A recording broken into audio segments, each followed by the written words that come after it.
बहुत ज्ञान अच्छी से मैंने आज सामिल होती एवं जो मैंने जगन्नाथ को नहीं भजन परिवेशन कर कला आज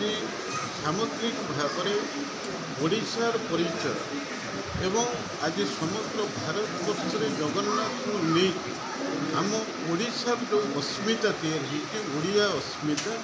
प्रकृत तार केन्द्रबिंदु होते जगन्नाथ महाप्रभु जगन्नाथ एवं आज आम जो देखा प्रकृत में जदि जगन्नाथ धर्म न था जगन्नाथ साहित्य न था संस्कृति न था चेतना न था ताहले आम ओडिशा को एक स्वतंत्र प्रदेश में पाइबा संभवपर हो न था एवं आमर प्रति परिवार सहित जगन्नाथ आम संगे मिसिकी अच्छा एवं तांकर जो दिव्य चेतना ये दिव्य चेतना आधार रे आज समग्र ओडिशा लोक माने प्रभावित होउचंते उत्साहित होउचंते एवं उद्दीपनार सह से माने गठनमूलक कार्य करने से सबुबले चेष्टार अच्छा एवं सबुठ बड़ कथा है आज जो आम जगन्नाथ संगठन जो डॉक्टर भुवनानंद अधिकारी मानस दास एवं तांकर जो सहयोगी पिला माने ये संगठन को तैयारी करिसेंती एवं जगन्नाथ चेतना को आउरी सुदूर प्रसारी करने व्यापक करने आउरी प्रसारित करने जो अभिनव प्रयास करिसेंती ये युवावस्था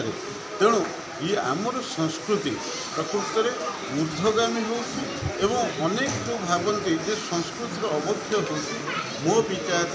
ये युववर्ग मान भितर यही जो चेतना आधार से कार्य करने को जाऊँच आज संस्कृति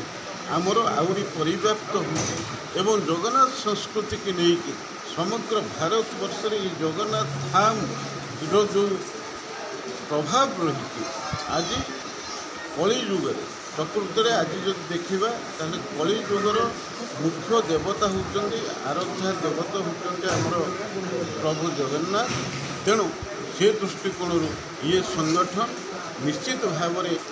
उत्तरोत्तर उन्नति निश्चित हम एवं ये संगठन जरिया